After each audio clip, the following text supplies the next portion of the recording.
ఉంది కానీ మాకు భూమి లేదు, మేము ఇంట్లో ఫ్యాన్ వేసుకున్నా, ఫ్రిడ్జ్ పెట్టుకున్నా, టీవీ చూసినా మా కరెంటు బిల్లు పేలిపోతుంది, 2000 కట్టాల్సి వస్తుందని మా దృష్టికి తెచ్చారు. అందుకే ఆలోచన చేసినాం, సోనియమ్మ అనుమతి తీసుకున్నాం. మల్లికార్జున ఖర్గే గారి ఆదేశాలతోని ఇవాళ ప్రతి పేదవాడి ఇంట్లో 200 యూనిట్లు ఉచితంగా, 50 లక్షల కుటుంబాలకు 200 యూనిట్లు ఉచితంగా కరెంట్ ఇస్తున్న ప్రభుత్వం ఈ దేశంలోనే తెలంగాణ రాష్ట్రంలో ఉందన్న సంగతి ఇవాళ నేను చెప్పదలుచుకున్నా. ఆ పైసలు కూడా మా ఆడబిడ్డలకు మిగులుతున్నాయి. మా అక్కలందరికీ తెలుసు, ఇంటాయన చేతిలో నగదు ఉంటే బెల్ట్ షాప్ పోతాయి, మా ఆడబిడ్డల దగ్గర నగదు ఉంటే పిల్లలు బడిపోతారు. అవునా అక్క? ముందలంతా మా వాళ్ళు కూర్చున్నారా, వెనకాల అక్కలను అడగకుండా మీరంతా అడ్డం కూర్చుంటే ఎట్లనే?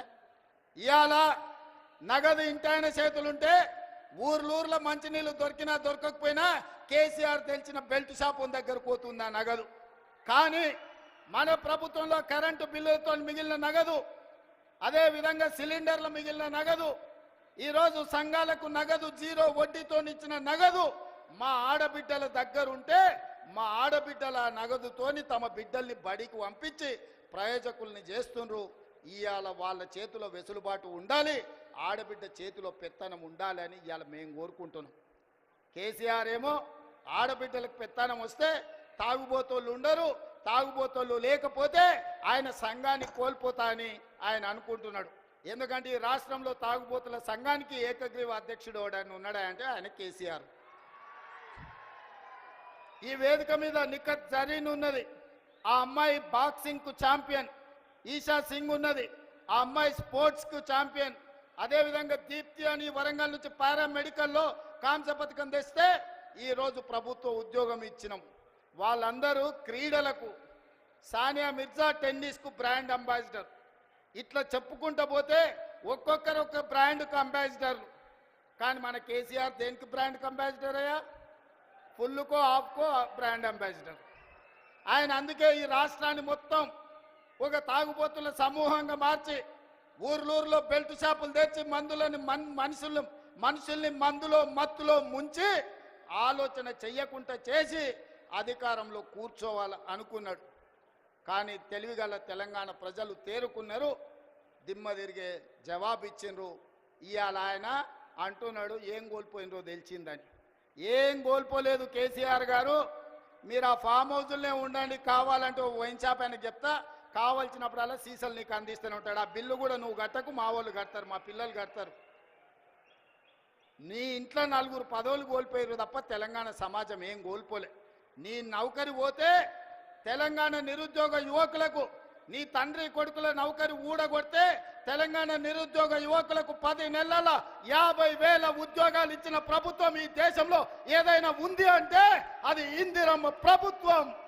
ఆ ఇందిరమ్మ ప్రభుత్వంలో 50,000 ప్రభుత్వ ఉద్యోగాలు ఇచ్చిన ఘనత నా మంత్రివర్గ సహచరులదని నేను ఈ వేదిక మీద నుంచి గర్వంగా నేను చెప్పదలుచుకున్నా.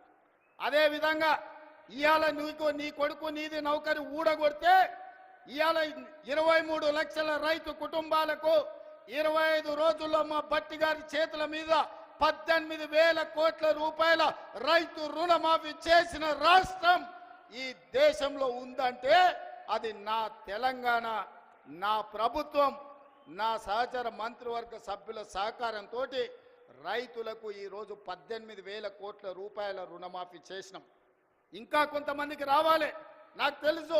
అక్కడక్కడ ఇంకా కొంతమందికి తప్పులతోనో ఖాతాల నెంబర్లు సరిగ్గా లేకనో చిన్న చిన్న కారణాల చేత ఇంకా కొంచెం బకాయి ఉంది.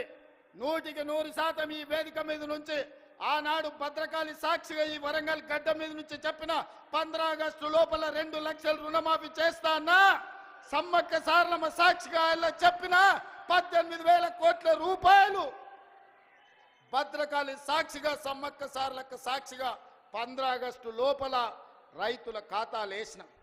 ఇవాళ కూడా నేను మాట ఇస్తున్నా, వరంగల్ గడ్డ మీద నుంచి మాట ఇస్తే తల తెగిపడ్డా మడమ తిప్పకుండా ముందు నిలబడే లక్షణమున్న కాంగ్రెస్ పార్టీ కార్యకర్తను అందరి రైతులకు రుణమాఫీ చేసే బాధ్యత నాది. మీ ఖాతాలు సవరించుకోండి, మీ ఖాతాలలో ఉన్న తప్పులను సరిదిద్దుకోండి. మీ అందరికీ రుణమాఫీ చేసే బాధ్యత మా ప్రభుత్వం తీసుకుంటుంది. ఎవడో తప్పుడు మాటలు చెప్తే నమ్మకండి, మీకు అండగా నిలబడతా. 10 ఏళ్లలో వాళ్ళు చెయ్యండి, 1,00,000 రూపాయలు చేస్తామని 10 ఏళ్లలో 4 విడతలని ఎవరికి చేసిండ్రో అసెంబ్లీలో చర్చ పెడదాం. రమ్మను బిల్లారంగా ఎవరు వస్తారో చర్చకు.